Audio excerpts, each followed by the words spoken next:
Começando aqui mais uma entrevista no Jornal Brasil Agora, e nós temos a honra e o prazer de receber aqui a advogada Maria Lúcia Benhame, ela que é sócia fundadora da banca Benhame Sociedade de Advogados. É advogada e consultora jurídica na esfera empresarial, especialmente nas áreas sindical, de recursos humanos e trabalhista. Doutora, é um prazer recebê-la aqui novamente no Jornal Brasil Agora. Obrigada, Elias. Obrigada pelo convite. Ô, doutora, na última quarta-feira, no dia 3 de agosto, foi aprovada uma medida provisória que institui regras trabalhistas alternativas para vigorar em períodos de calamidade pública. Por que esta medida? Então, essa medida veio, na realidade, se a gente analisar, é a MP 1109, né, que foi transformada em lei, ainda não foi sancionada, mas foi aprovada nos seus valores, nos seus termos, sem alteração nenhuma emenda foi aceita, né? Elas estavam quase para prescrever.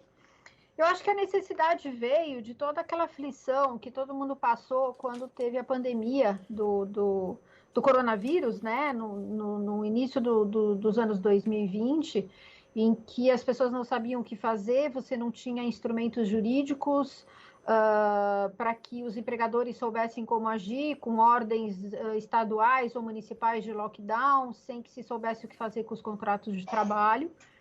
Então, foram feitas medidas provisórias naquele momento e agora várias daquelas medidas foram transformadas em uma legislação que vai ser permanente, ou seja, essas regras vão valer desde que haja uma declaração de estado de calamidade, né, de acordo com o que a legislação permite nesse tipo de declaração. Então fica uma situação mais segura, né? Infelizmente, no início da pandemia do coronavírus, a gente teve uma grande ausência das entidades sindicais. As entidades sindicais sumiram também, ninguém achava ninguém para negociar, então não se tinha uma segurança de poder, por exemplo, resolver através de um acordo coletivo, uma situação, porque nem as entidades sindicais eram localizadas. Então, acho que essa lei vem para trazer uma segurança de que, se houver algum outro tipo de calamidade, qualquer que seja, não precisa ser uma doença necessariamente, você tem, assim que houver essa declaração, você tem todos esses instrumentos para gerenciar a força de trabalho, evitar desemprego, maiores prejuízos, enfim. Qual as vantagens que são tiradas desta lei para o trabalhador e para aquele que emprega? Então, as regras são basicamente as mesmas da medida provisória que foi feita na época do coronavírus, né? Então, você tem a questão do teletrabalho ser um teletrabalho diferenciado no sentido de que ele não é acordado, ele é um teletrabalho que o empregador pode determinar para o seu empregado. Então, olha, você vai trabalhar de casa, né?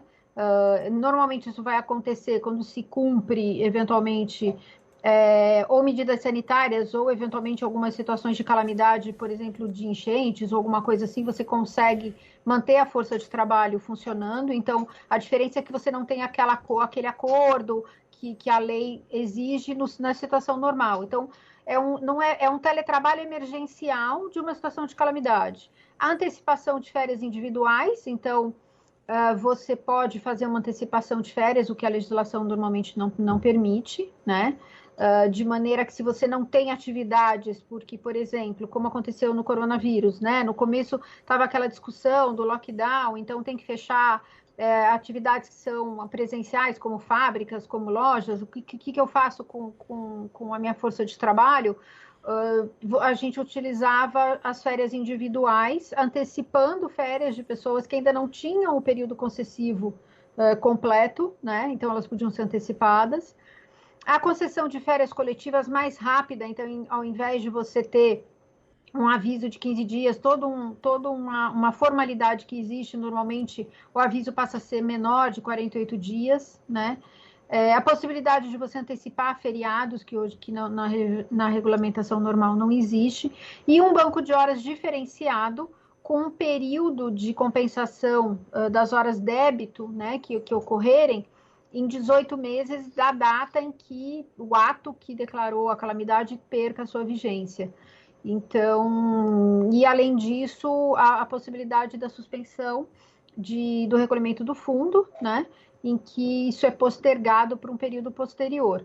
Eu acho que vantagens numa situação de calamidade, que é uma situação de força maior, né, essas medidas vêm para ajudar a manter emprego, a manter algum tipo de atividade empresarial que permita que as pessoas, que as empresas continuem tendo receita e continuem tendo dinheiro para pagar seus empregados e, ao mesmo tempo, manter os seus empregados trabalhando de maneira diversificada, né?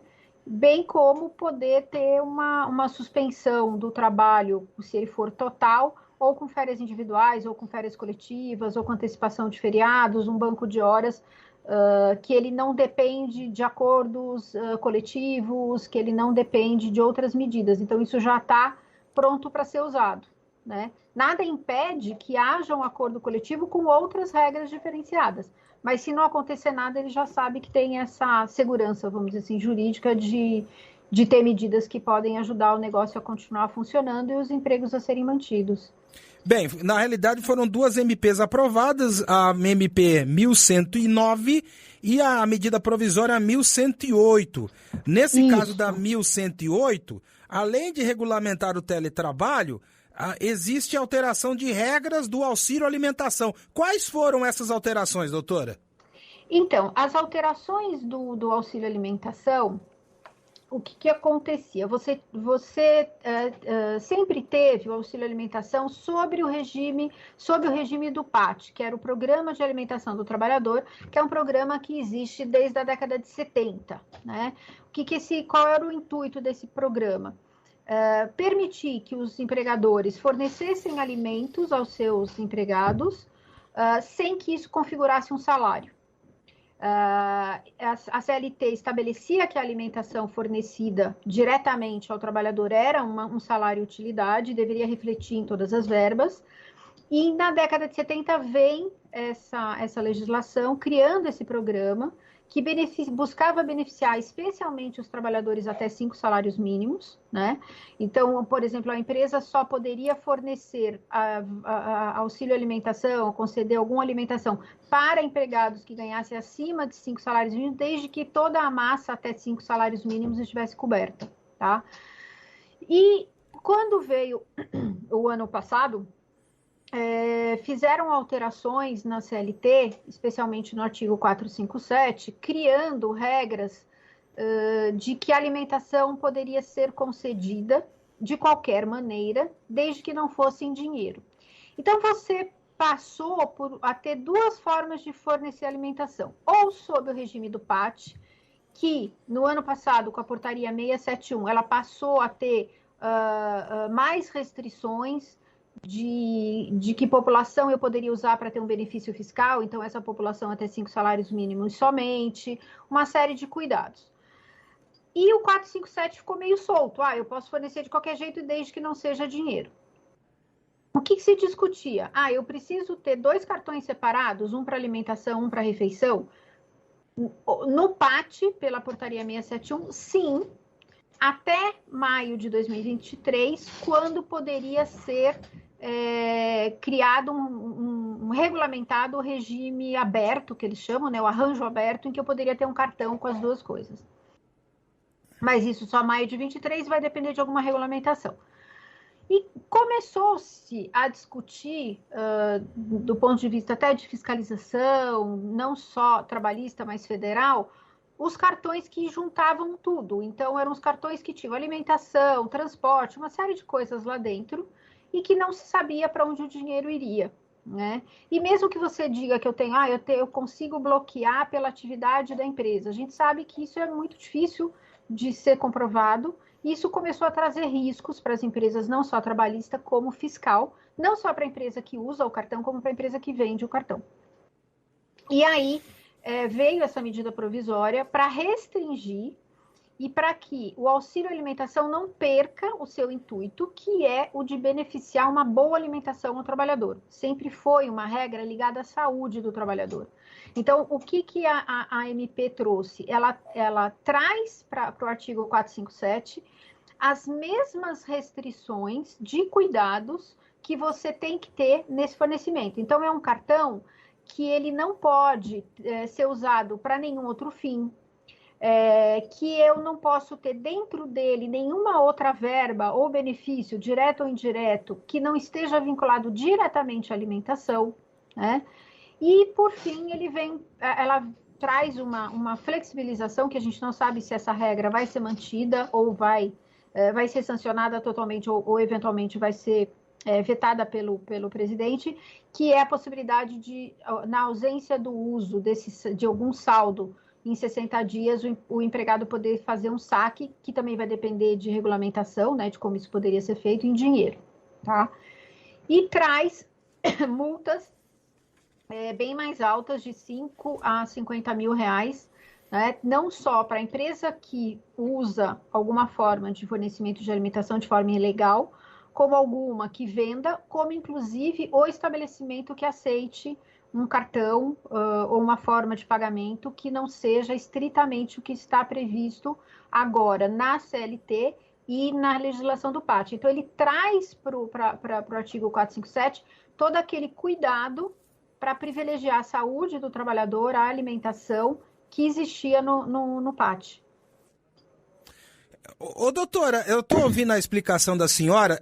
Pode ser um delírio imaginar que essa lei tenta também inibir? A gente não pode ser hipócrita aqui, né? A gente não vive numa bolha. Porque tem muita gente que pega o Vale Alimentação e Vale Refeição e faz negócio.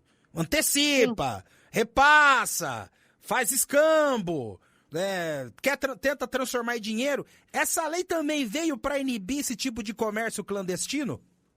Sim, exatamente. Ela vem para isso. E ao mesmo tempo, para não ter essa clandestinidade, é que foi inserida essa possibilidade do saque de um eventual saldo, se em 60 dias o benefício não for utilizado na integralidade. Que é o que eu te falei, eu não sei o que vai acontecer com isso, tá? Porque isso foi inserido na MP, não estava no texto anterior, foi inserido, né? O que eu acho que vem é justamente, e vai atingir muito de cheio, os cartões que se denominam de multibenefício, né? Então, esses cartões vão ter que se adaptar e vão ter que ter produtos diferenciados. Para alimentação, vai ter que ter um cartão para alimentação, um cartão para refeição, isso até maio de 23. E depois de maio de 23, a gente vai ter que ver qual é a regulamentação que vai sair, para que se possa ter esse arranjo aberto, que significa, eu posso ter um saldo no meu cartão de alimentação, que serve tanto para compra em supermercado, por exemplo, de alimentos, como para eu pagar um restaurante. Eu posso misturar os saldos. Ô, doutora, a gente está indo para a reta final da nossa conversa, mas eu tenho que fazer essa pergunta. Já vou deixar claro que não tem nenhuma conotação política, eu quero pegar o gesto, tá? Entidades sindicais e entidades empresariais assinaram uma carta, um manifesto de apoio à democracia. Eu não quero pegar o conteúdo da carta.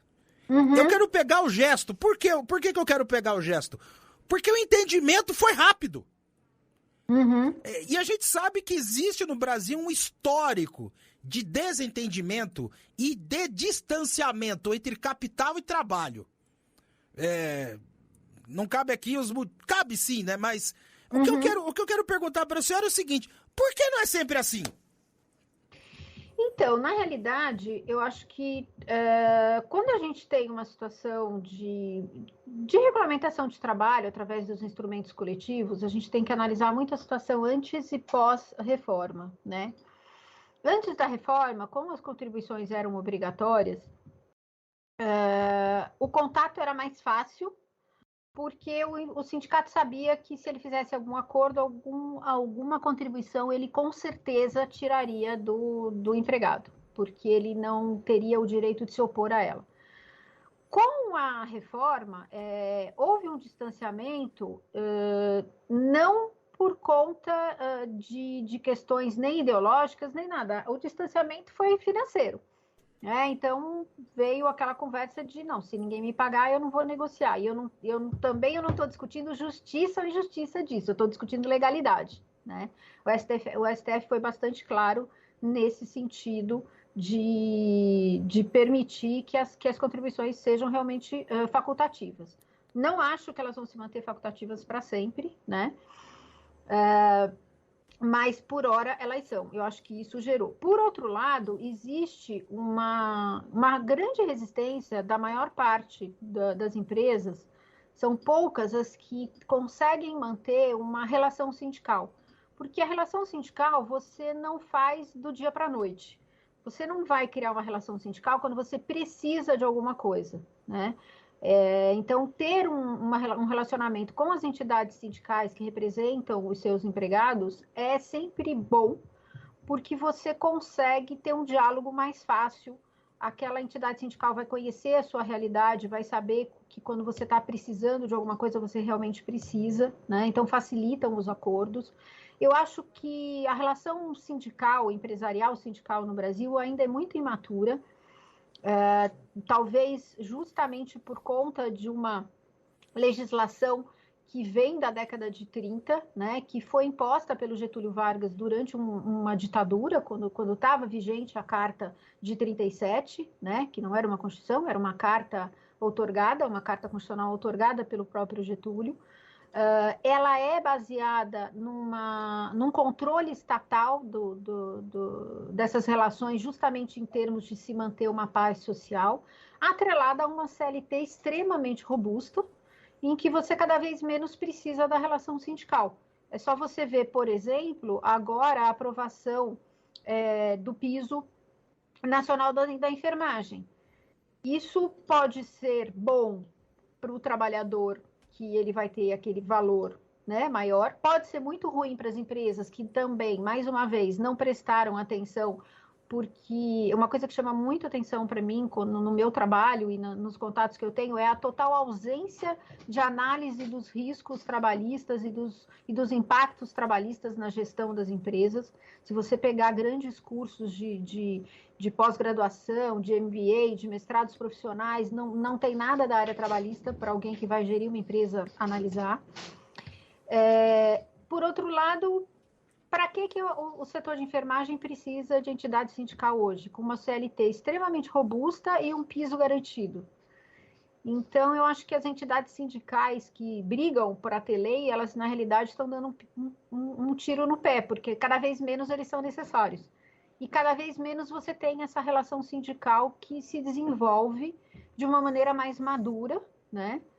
Também, né, por questões de como o Ministério Público do Trabalho, que chegou a fazer nota técnica, dizendo que ele pode negociar no lugar de entidades sindicais que ele entender que são fracas e hipossuficientes. Então, você vê a imagem que se tem de um sindicalismo, né? Um judiciário que anula instrumentos coletivos efetuados com cuidado, com formalidade. Eu sei que alguns não têm, né? Mas, enfim, porque se entende que aquilo não poderia ter sido negociado. Então, é uma área que realmente sempre vai ter uma diferença, isso é óbvio, porque você normalmente vai ter um conflito de interesses, mas se você tivesse uma relação mais madura, mais preparada, eu acho que tanto empresas como trabalhadores ganhariam bastante. Nós conversamos aqui no Jornal Brasil Agora com a advogada, a doutora Maria Lúcia Benhame, ela que é sócia fundadora da Banca Benhame, Sociedade de Advogados, esteve falando conosco a respeito de medidas importantes aprovadas pelo Congresso Nacional e também sobre outras questões do relacionamento entre patrões e empregados. Doutora, muito obrigado pela sua participação e pelos esclarecimentos aqui fornecidos no Jornal Brasil Agora. Tá bom, obrigada, Elias. Obrigada pelo convite mais uma vez.